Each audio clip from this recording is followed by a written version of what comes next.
Welcome to Bloody Violent History, and hopefully welcome back. This episode is the second half of our Royals in War feature.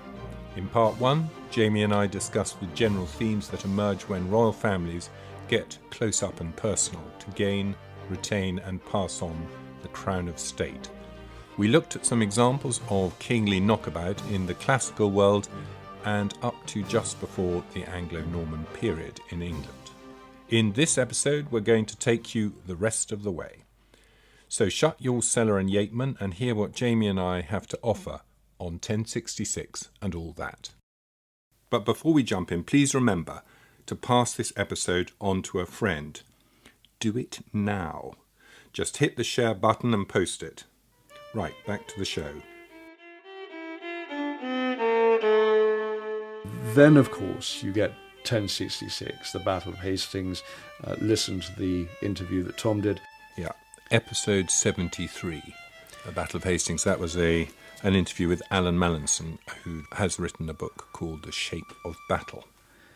But, of course, the arrival of William the Conqueror, William I, on the throne really was just the start of this battle between rival sons, essentially. It certainly didn't end there, and this gave it a massive boost, because if you look at the sons of William the Conqueror, the problem with owning property abroad, this was another thing that ran through English history, that if you end up with properties in Normandy or Aquitaine or Anjou or any of these places, every son gets a slice of the pie, but every son wants more of that pie. So they're going to start invading. They're going to start jockeying for position. So you look at the sons of William the Conqueror, and William the Conqueror led well at Hastings. He certainly led his men from the front. He was no shrinking violet when it came to the battlefield. But you look at his sons, and once more, it wasn't the eldest who became his natural heir. The eldest son was Duke Robert. He became Duke Robert of Normandy, and he was constantly fighting his father, constantly trying to invade. And it's no coincidence that once Henry I takes power, once he inherits after the suspicious death of William Rufus, the next son in line who became King of England. Henry was there, Prince Henry was there when William Rufus was mysteriously hit by an arrow. Right, safety catch off. Yes, yeah. and raced off to get crowned. But who should be in the background during that reign of Henry I but Duke Robert of Normandy, his elder brother? And Henry went to Normandy to fight him. Duke Robert invaded England. Henry ended up capturing Duke Robert, and Robert had been on crusade to the Holy Land, that first crusade of 1099. So he was not averse to being in the front line, to fighting and being extremely warlike. But he was captured, and he spent the rest of his life in a couple of castles. I think he died in Cardiff Castle, actually. He had been captured and died in captivity, and it was his brother Henry who put him there. When talking about warrior kings, we always have to mention Richard the Lionheart, Richard I. We do. He's always been held up. He's the symbol of martial prowess. He loved fighting. He loved war. He didn't particularly want to rule his kingdom. Do you think that's one of the reasons why he has a higher level of respect than he might otherwise, because he never really ruled at home and let the side down, as he probably would have if he'd have precisely had to do that job. You don't want to end up with a reputation, a cartoon character in King John. This is the problem. And King John was just interested in taxation, and he was known as John Lackland because he didn't have his own lands. So he was the spare, essentially. But he ended up inheriting on the death of Richard Coeur de Lion, Richard I. But had we known more about Richard, I mean, people forget that in 1189, when Richard was crowned at Westminster Abbey, it was followed by a massive Jewish pogrom and the killing of Jews throughout England. He quarrelled with everyone that he went. Because he rated himself, and he went on the 1189 Third Crusade, the Great Crusade, the Crusade of Kings, and he certainly fell out with the Austrian Emperor, he fell out with the others, he fell out with the King of France. They all ended up leaving, and he ended up staying. But he could never make it to Jerusalem. He went down the coast, he besieged Acre, he slaughtered the garrison there because they failed to surrender. So Saladin, the commander, the rival, executed his Christian prisoners. So there was this to and fro between Saladin and Richard, and that's another reason why he's entered folklore, because of this campaign out in the Holy Land. And it was really the high point of the crusading era. And yet he doesn't really fulfill any of those three things we mentioned at the beginning: gaining, holding, and passing on your title. He's off in a foreign country fighting. He's not doing anything to hold on to his power or security. But funnily enough, he did fight his father, Henry too. And this was what we said at the beginning, that sometimes the children take their forces against their parents, against their father who's ruling. John and Richard absolutely did that against Henry II. I mean, So they were they understood the first part of gaining it, but after that it was like, right, now we can go off and do whatever our hobbies are, what we're interested. Yes, because he just wasn't interested. I think he was interested. He rushed back from the Holy Land to try and retake England from his brother, because he heard what was going on.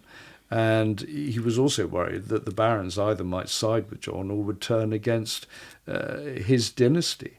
And that was one of the problems. The key problem he had in the Holy Land was, having captured Jaffa on the coast, he then had to get inland to Jerusalem.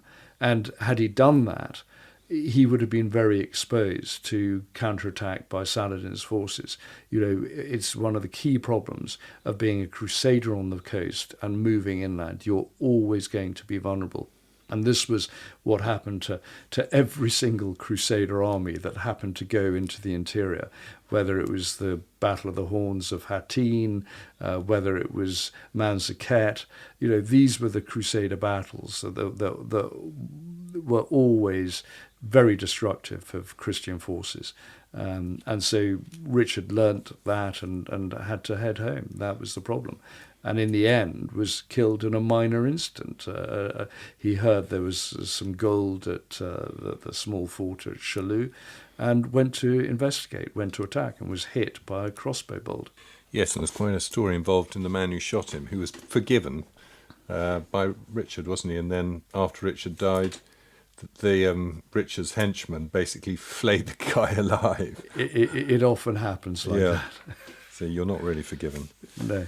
Well, another great favourite of yours, of course, is Edward I, the hammer of the Scots. Yes, and hammer of the Welsh as well, and the greatest castle builder that this country has ever had. He built castles wherever he went, and you just have to go to castles like Conwy or Carnarvon to see the kind of building program that he introduced. He was an absolute fighter. He stood at 6'2". No wonder he was called Edward Longshanks. He was a very imposing martial figure, a bit like Canute. He just had that presence, and he had that prowess on the battlefield.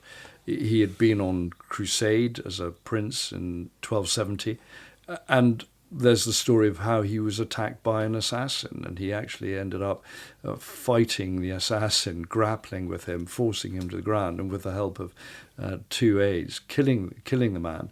And there's also a story that the dagger was poisoned, and that Edward's wife, Eleanor of Castile, sucked the poison out of his arm. So it's just one of those stories, one of those myths. But it added to the legend of Edward. and the reputation he had for being fearless and for taking really no prisoners.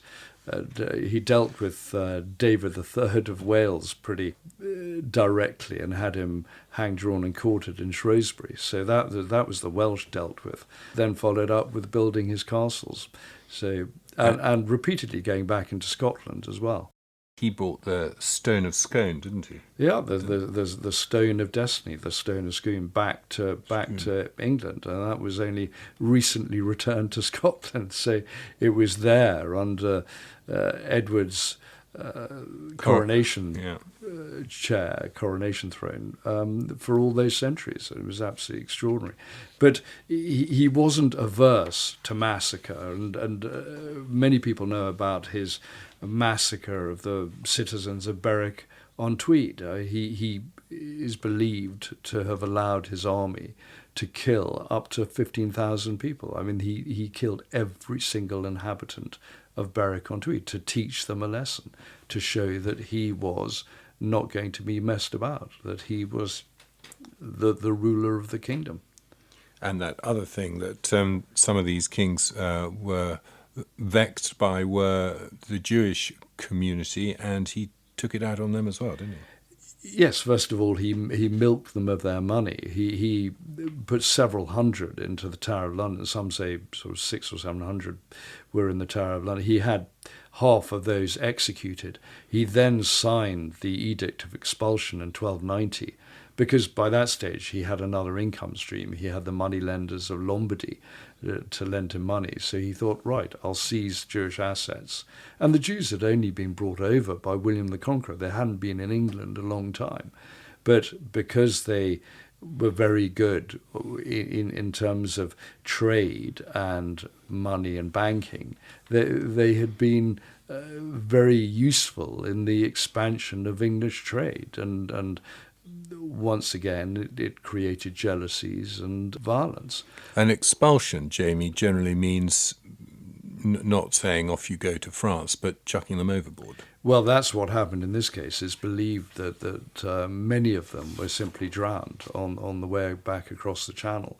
So that was one of the hard-line approaches that Edward I took. And it just shows that these pogroms against the Jews happened throughout history. And we'll talk about this in our podcast on Contagion, that in 1349, again, the Jews were blamed throughout Europe for the plague. And they were accused of poisoning wells, of putting spells on people, of taking contagion around Europe. This was the Black Death. This was the Black Death, yeah. and so thousands were killed throughout Europe. But the Edict of Expulsion of 1290 just shows that there was still this sort of anti-Semitic thread going through the land for centuries. Right, so staying with the Edwards, the Hammer of the Scots, Edward I, you have Edward II, and then the long-reigning Edward III. And this was the height of such things as chivalry. So it wasn't just martial prowess, it was the idea of tournaments, of chivalry, of courtly manners. It's no accident that the Knights of the Garter were founded during this period. It's no accident that Chaucer came about during that time. There was a flourishing, and there was a flourishing of the English language.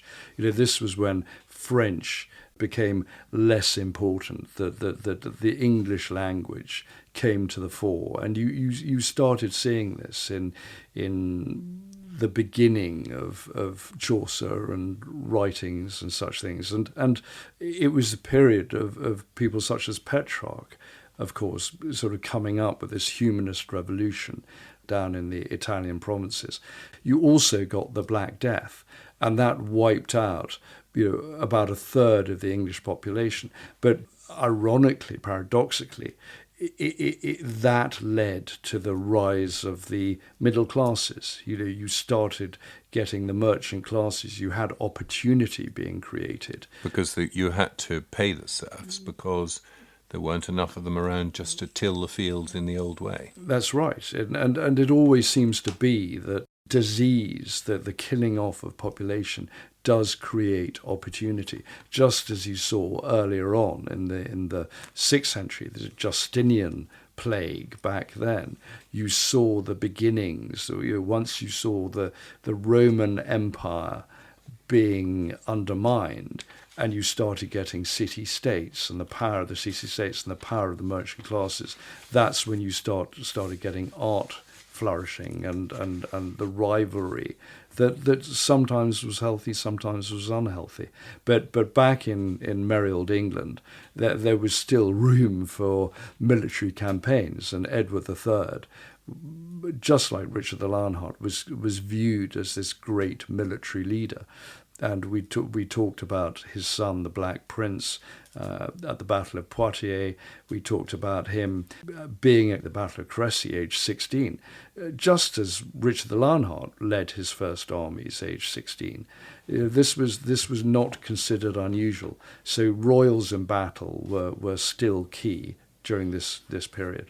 So this was the time of chivalry, tournaments, jousting, melees, and so on. And the great template of the knight, the bold knight, was William Marshall from the previous period. But Edward's veneer, really, isn't it? Chivalry. It's the sort of veneer of brutality. Yes, it gave. It was a period of minstrels, minstrels, ballads, poems. And a little bit of slaughter. And courtly behaviour and a bit of slaughter. You take something like the Battle of the 30, when he sent out his guys to take on the French king over who would control Brittany. It was the House of Blois against the House of de Montfort. I think it was 1351. And because of the Black Death, they essentially didn't have the manpower to kill off more men-at-arms and knights. So they just picked 30 from each side for this grand melee. And it still involved killing, and there were more English knights killed than French knights. So the French won the day on that occasion. So Brittany ended up in French hands. So that is how things were often decided, and quite often armies were sent in order to create a negotiation, in order to shape the negotiating scene.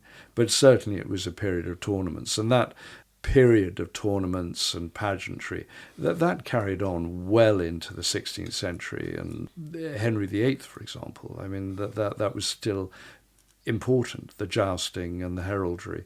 Well, he almost, it was the whole substance of it, was it? Because he didn't really have any great military victories himself. No, there was some pretty dud events that went on. Rattling around in France a bit. But again, pageant was all. And by the time you get to Henry VIII and the propaganda of the Field of the Cloth and Gold, you can see that these events in themselves had a political message just as strongly as any battlefield success or appearing at the head of an army.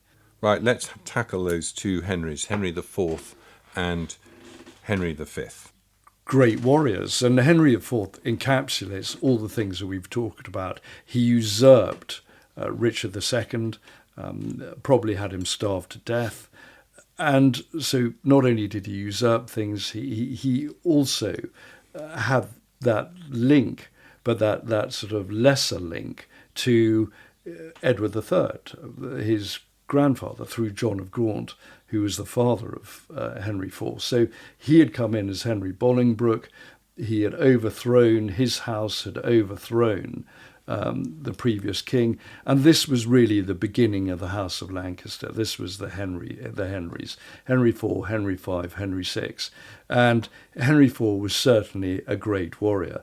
And he had that sort of link back to the Crusades, although the Crusaders had been pushed out of the Holy Land in 1291 when Acre fell. Here we are 100 years later, and Henry IV starts to go with Teutonic Knights, one of the three great military orders from the Crusader era. He starts going with crusade on them to Lithuania to besiege Vilnius. Not hugely successful, but it didn't do his reputation any harm at all. This was one of the ways that a king could triumph, that a king could stand out, continuing to go on these quasi-religious missions. But he was almost a contract soldier then, was he?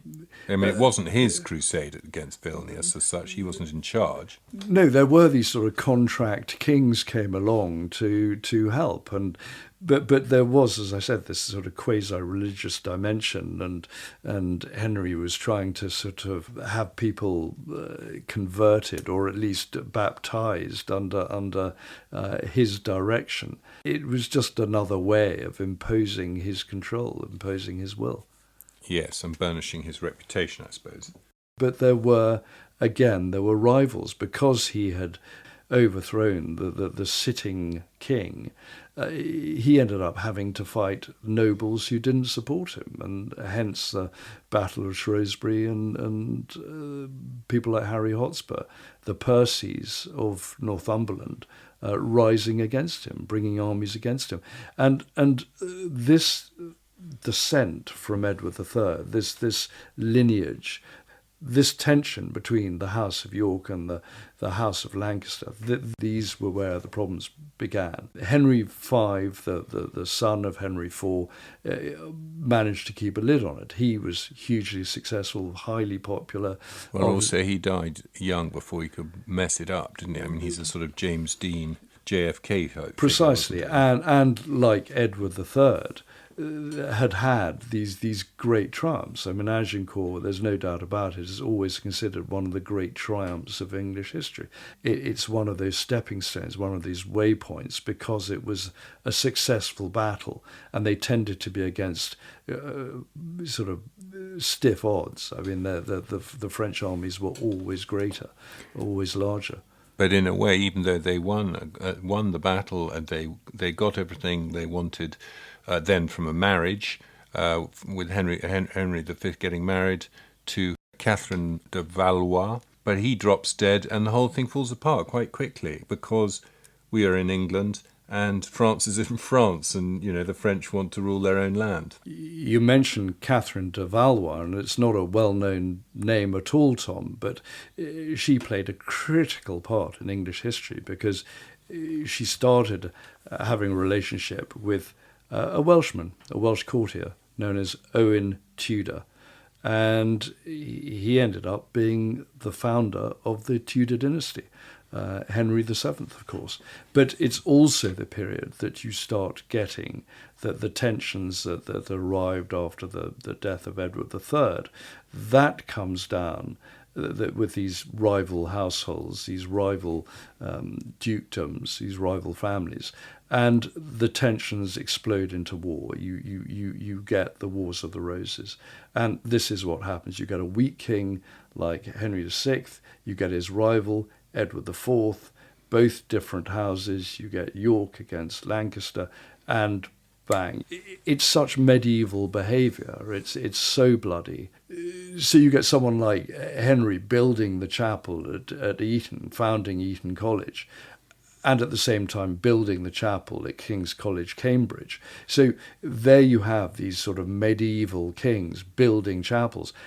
Meanwhile, out in places like Florence, you get Donatello making the bronze statue of David. So there's the start of the Renaissance out there. It takes a good deal longer to filter through to England, and doesn't really come to England until Henry VIII. So it's really the next century that the Renaissance comes to England, and so during the 15th century, and certainly the sort of later part of the 15th century, you get these terrible upheavals, these terrible battles, this terrible bloodshed, and again it's kings who can lead at the front, kings who don't make mistakes, who tend to dominate, and poor old Henry VI.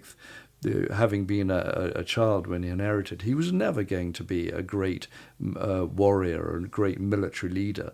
He just wanted to pray and study.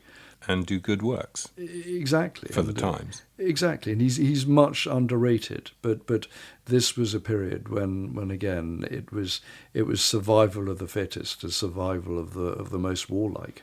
You mentioned the Game of Thrones, but in fact this really is a period of history that story draws from, the Wars of the Roses. And the last man standing, of course, is the outsider Owen Tudor's offspring.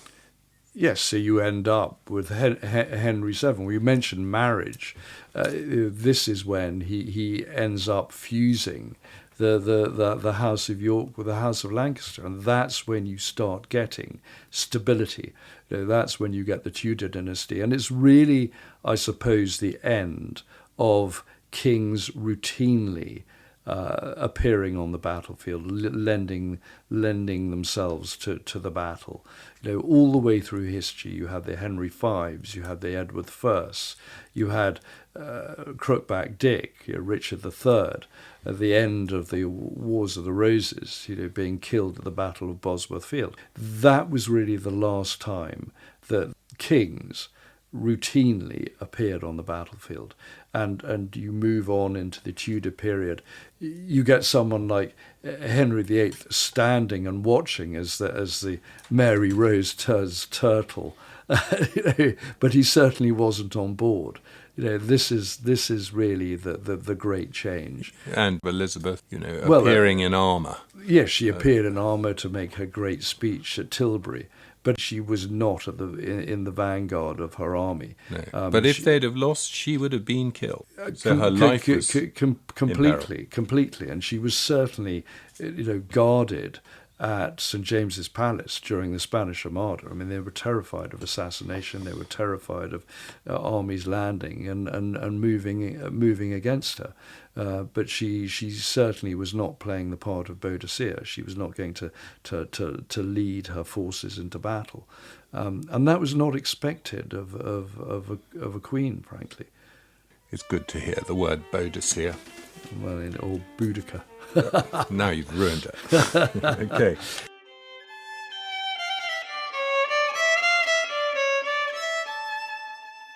The early modern period for Britain is really centred around the Civil War, Oliver Cromwell and the beheading of Charles I. Yes, and the Stuarts really weren't great in battle, to be honest. They should never have appeared anywhere near the battlefield. And Charles I is a great example of that. He was untrustworthy. Every time he signed a peace accord, every time he said he'd do something, he then would renege. He was extremely shifty. And I'm not surprised that Cromwell and others wanted him beheaded in the end, because they were fed up with his constant escape attempts. I think he escaped from Oxford dressed just as a servant at one stage, but it's not as bad as his son, who later became James II, who escaped England dressed as a girl. So, but also that point mentioned right at the beginning, even when Parliament is trying to is asserting itself, he really couldn't get it through his head that as king he didn't have divine right. He believed in his own divine right to rule. That's right. I always think of his trial when he walloped his interrogator with his cane and the head fell off, and he just sat there expecting someone to pick it up, and no one did, so he ended up having to pick it up.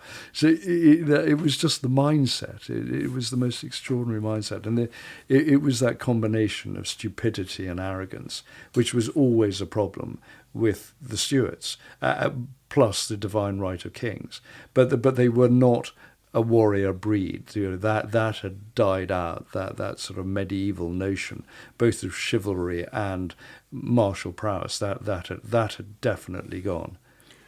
In the middle of the Civil War, we had the Battle of Edge Hill, and the king employed Prince Rupert as his commander of cavalry. The problem with Rupert was that he was a Rupert. He was a toff, and he liked charging with his cavalry, but there was no discipline. And it was Oliver Cromwell, if you want to see his sort of rival in cavalry terms, who sort of trained his men so well, just had trained them not to go off to the baggage train, not to roar into the enemy, go through the other side, and end up several miles from what was going on at the front. It was Oliver Cromwell who developed the idea of the double attack, that you cut through the enemy and then turned very quickly to attack them from the rear. Prince Rupert never ever developed that tactic, but it is worth mentioning that he was the son of Princess Elizabeth, who was the daughter of James I, and she was the young princess who, as a girl, was at Combe Abbey, that the gunpowder plotters wanted to kidnap and put her on the throne as a Catholic queen, marry her off to a Catholic. So these threads of history, whether it's plot and subterfuge or the battlefield, they cast a long shadow. Yeah, and even though he failed at in the Civil War and ultimately was disgraced for that period, he reappears later on once the Restoration has taken place, and he becomes a successful naval commander against the Dutch. So He gets his job back, or a new job anyway. Well, indeed, and James II, of course, became head of the navy before he became king. Yeah, and he was probably older and wiser by then, and he had a lot of experience, and perhaps he'd calmed down. Well, it was youthful enthusiasm, and we'll talk about royals who don't do so well on the battlefield, and a lot of them were young, and a lot of them were untrained, and a lot of them got their jobs because they happened to be royal. And a terrific sense of entitlement. I know what I'm doing because I'm royal, rather than I've been trained. And no one can say no to them. That's the problem. Yeah. Everyone's terrified. Everyone wants to keep them safe, but they simply ignore those things. Was that why Sharp shot Slender Billy at the Battle of Waterloo? Well, exactly. Yes, indeed. And Slender Billy was wounded in the shoulder, but he's a typical example of someone who should have been nowhere near the battlefield. But we'll get on to him. Those minor royals who have bit parts in battles later on, but. It takes us on. You go from the Civil War, and Charles II obviously served on the battlefield, and once more proved himself. He was brave, but he didn't lead armies too often. I mean, that Battle of Worcester in 1651 was really the high point of his career on the battlefield, and we've talked about how he was knocked from his horse twice and escaped, and that was the great hiding in the oak tree moment. But he returned, and by that stage, I think the idea of a professional army, because you had very good battlefield commanders during the Civil War, certainly on the parliamentary side, who then switched sides. That idea of professionalism came to the fore, and again, there was less need to have a royal on the battlefield. You come into the era of the sort of Dukes of Marlborough, and you have the Duke of Wellington, someone who I think was involved, in 32 battles, commanded in 32 battles, and won every single one. Once you get a professional soldier like that, and you have very technical battles, you don't want a royal to be in command. You really don't. No, and I mean, it even applies in the modern time. You get someone like Anthony Eden, who fought bravely in the First World War. Now, he's not a royal, but he was high up in government in the Second World War, and the professional generals running the war often had difficulties with politicians who had a little bit of military experience, but really only knew what it was like to be a captain leading a platoon or a company. Well, I mean, Churchill wasn't averse to meddling. No, he definitely thought he could do all. That's for sure. But he was a great motivator, and I think that's what. And also, he ultimately always deferred to the High Command, didn't he? In terms of operations, he did. even after the English Civil War, even after the Restoration, you do get some military aspects coming in. I mean, with William and Mary, you had William III, and he was very good on the battlefield. He was a professional soldier. He was a professional soldier. Yeah. He loved being in the army, and that's really what he wanted to do. But he would still defer. I mean, you had the Duke of Marlborough, and so you got this professional army, you got professional generalship, and you started getting that divide between the royals and the generals. So you had William III, a great battlefield commander. He wasn't really called upon during his reign with Mary to do much on the battlefield, but Battle of the Boyne? How about that? Yeah, the Battle of the Boyne, but that was really the succession. That was the clincher. That was the end of James II, and that was him coming to power. But during his reign, it wasn't really called upon. Then, of course, you get Queen Anne, and she wasn't going to lead an army. And you got the professionalisation. Churchill. You got John Churchill. You got the Duke of Marlborough, and his battlefield wins. And I think after that, it was really the end of having monarchs in charge of armies. It became so technical. And the armies were huge. You needed more than just kingship to lead armies. You needed more than just a man in armour leading with his sword drawn. And back to the original premise of this episode, William and Mary, a joint reign. It's the marriage. It's the marriage of a man who can take power, keep power because he's a warrior, and a woman who has the right to it because of her Stuart heritage. So perhaps by this stage, two of our original premises have been discarded. I mean, the murder aspect is less important, and the martial aspect is less important. So marriage is the one that's left, I suppose. And you get to the Georges. They sort of achieve power really by default, and we mentioned earlier, because they were Protestant, and that helped. And these tiny German principalities, it's quite bizarre that they should have played such a role in the life of the British monarchy after the death of William III. I mean, it's someone once mentioned that the royal family essentially beat farmers from Verden, and it might be a joke, but there is a truth in it. There's something rather down to earth and provincial about that bloodline that comes into the royal family. Yeah, George III was Farmer George, wasn't he? Exactly, Yeah. And they were all married off. They were all married off again to minor principalities, to minor German states, whether it was Teck or Brunswick or Saxe-Coburg. They're tiny principalities, but this is what fed into the royal family. And we mentioned George II being the last to actually lead troops on the battlefield, and that really drew a line. That was the final hurrah for kings being present at the battle. Even though, of course, George IV believed, as we said, that he had actually been at Waterloo. In fact, when the news came, when it was reported to him that Wellington had won the Battle of Waterloo, he fainted, had to be brought round with smelling salts. Oh dear. Yes.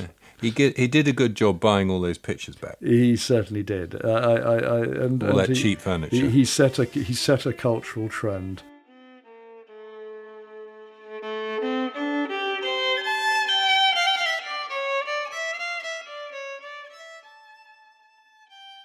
Right, Jamie, well, we're nearing the end, and what we're seeing is that our monarchs, our emperors, our pharaohs have become effectively the chairman of the board, wheeled out to cut the ribbon, but ultimately they have to hand all the power to the chief executive, which is the government of the day.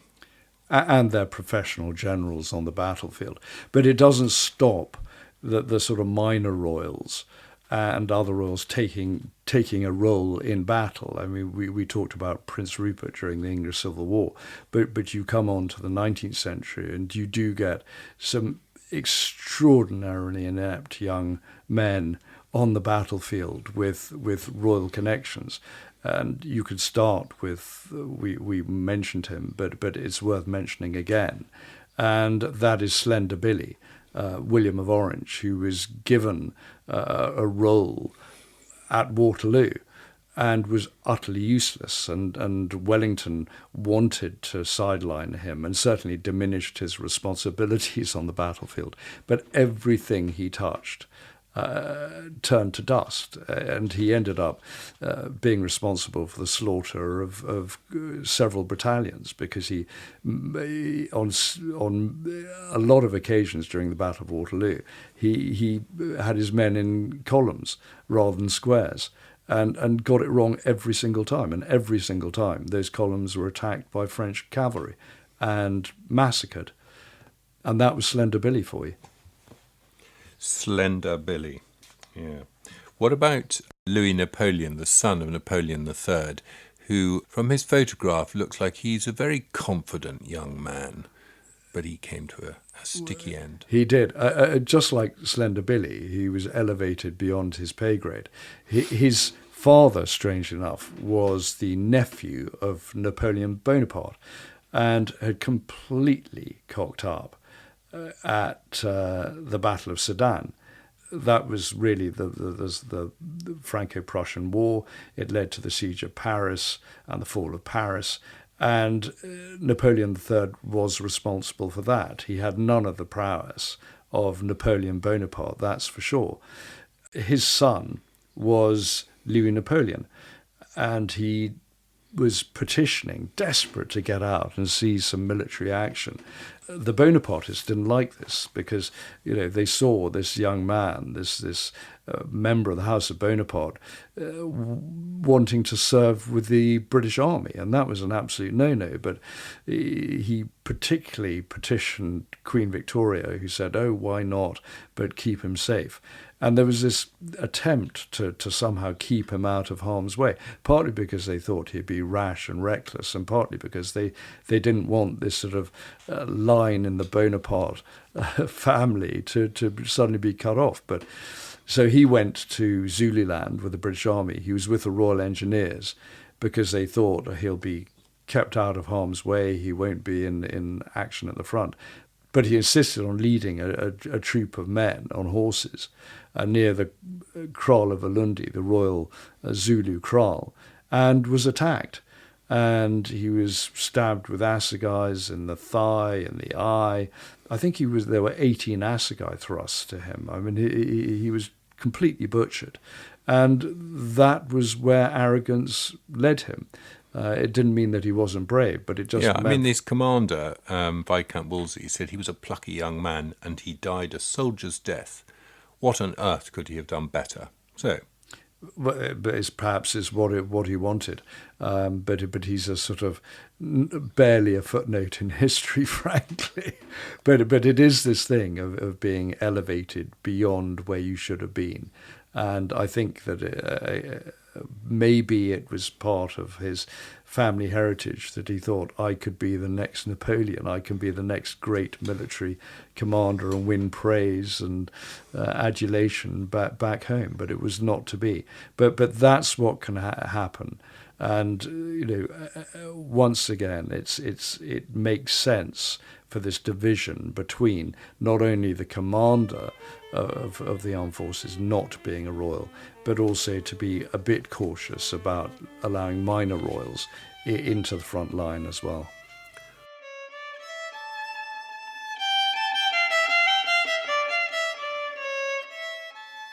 Royals in war. Well, before we end, I think we should have a fast postscript. Well, the postscript I wanted to bring in was really Queen Elizabeth, the Queen Mother, because during the war, as you know, she was the mother of two princesses, Elizabeth and Margaret, and she decided with her husband, George VI, to stay in England, not go to Canada, as many were calling her to do. And so she stayed, some of the time in Windsor, some of the time in Buckingham Palace. But one of the things she did do, talking about royals in war, is that she took pistol practice. And it's said that she used to hunt vermin with a pistol to increase her marksmanship skills. And she had every intention of taking out as many German Fallschirmjäger parachutists as she could, were they to make a raid on Buckingham Palace. So that again is a royal in war, and someone who is incredibly brave and who acted as a figurehead throughout war. And once again, it's not always what you do on the battlefield. It's just your presence in the midst of war and what you symbolize during those hard times. Excellent. My aunt, in fact, had a similar encounter in Cornwall with her pistol that she had, and had been told to repel invaders. She wasn't really up for it, but when the Americans came to requisition her house in their strange helmets, they were met by her in the drive, waving her Webley 45. But anyway, after that, they got on extremely well. And if you go to that house today, you can still see on some of the doors the stenciled writing of the sergeant's mess. And those soldiers, American soldiers, were some of the first ashore on D-Day. Jamie, thank you. Thanks, Tom. So it goes. You have been listening to Bloody Violent History with Tom Ashton and James Jackson. You can email me at talk@bloodyviolenthistory.com. And remember to share this podcast with a friend. Thank you and good luck.